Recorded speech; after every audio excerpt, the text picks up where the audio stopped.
নমস্কার বন্ধুরা, পিঙ্কি মজুমদার ব্লগে সবাইকে স্বাগত। আশা করি আপনারা সবাই ভালো আছেন এবং সুস্থ আছেন। আপনাদের আশীর্বাদে আমিও ভালো এবং সুস্থ আছি।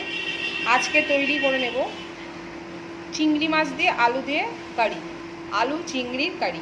তো চলুন কীভাবে তৈরি করছি দেখে নেওয়া যাক।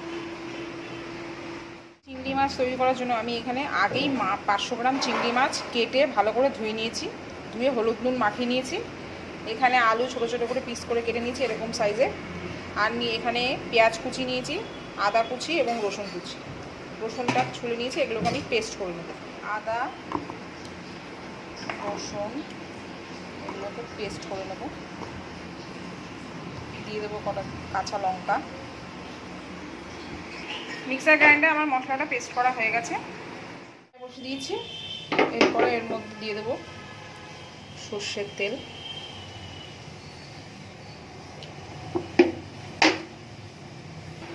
তেল গরম হয়ে গেছে, এতে একটু সামান্য দিয়ে দেবো হলুদ। দিয়ে এবার এখানে কেটে রাখা আলুগুলোকে ভেজে নেব।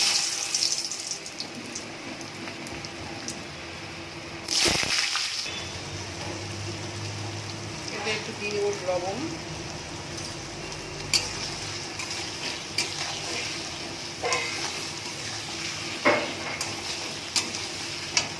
আলুগুলো আমার লাল লাল করে ভাজা হয়ে গেছে।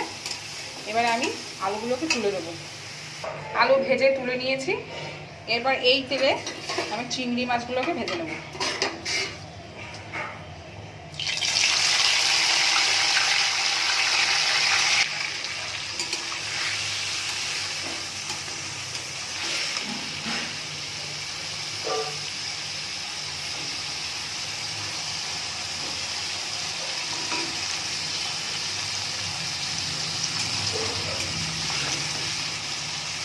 চিংড়ি মাছগুলোকে ভালো করে ভেজে নিতে হবে।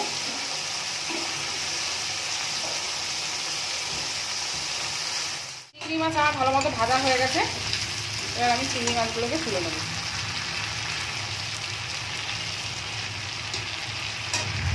এরপর আমি কড়াইতে দিয়ে দেবো একটা তেজপাতা, দুটো শুকনো লঙ্কা, আর দিয়ে দেবো গোটা জিরে আর কুচিয়ে রাখা পেঁয়াজ।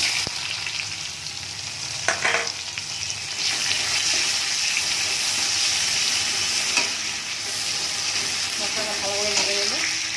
পেঁয়াজটা আমার ভালো করে ভাজা হয়ে গেছে। এখানে এবার পেস্ট করে রাখা আদা রসুন আর কাঁচা লঙ্কা দিয়ে দেবো।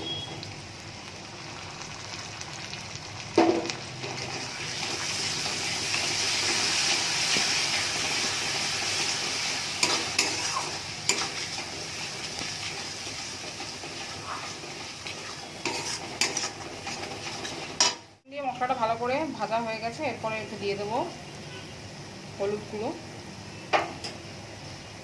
দিয়ে দেবো জিরের গুঁড়ো, দিয়ে দেবো ধনের গুঁড়ো, আর দেবো লঙ্কার গুঁড়ো। মশলাটা যাতে পুড়ে না যায় এর মধ্যে দিয়ে দেবো সামান্য একটু জল।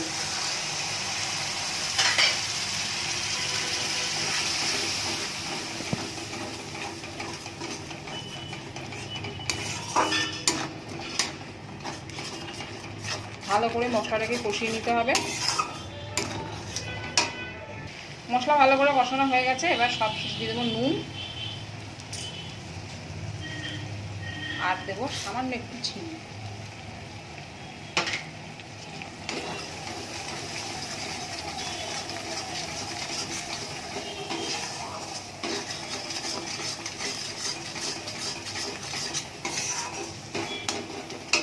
এরপরে ভেজে রাখা আলু আর চিংড়ি মাছগুলো দিয়ে দেবো।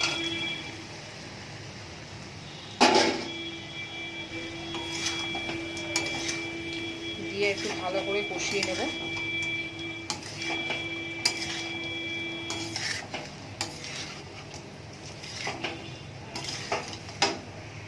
চিংড়ি দিয়ে ভালো করে মশলার সাথে কষিয়ে নিয়েছি। এবারে দিয়ে দেবো জল।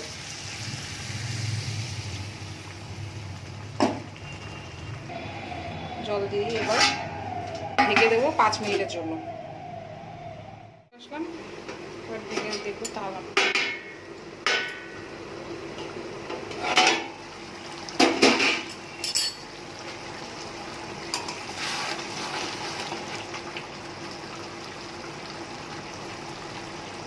আলু সেদ্ধ সিদ্ধ হয়ে গেছে।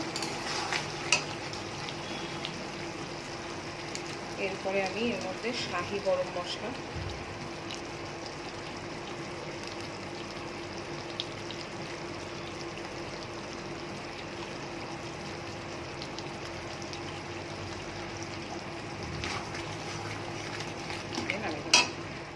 আমার আলু চিংড়ি কারি। আজকে রেসিপিটা আপনাদের কেমন লাগলো অতি অবশ্যই জানাবেন। ভালো লাগলে লাইক করবেন, শেয়ার করবেন, কমেন্ট করবেন। এরকম করে আপনারাও বাড়িতে বানিয়ে দেখুন, আশা করি আপনাদেরও ভালো লাগবে।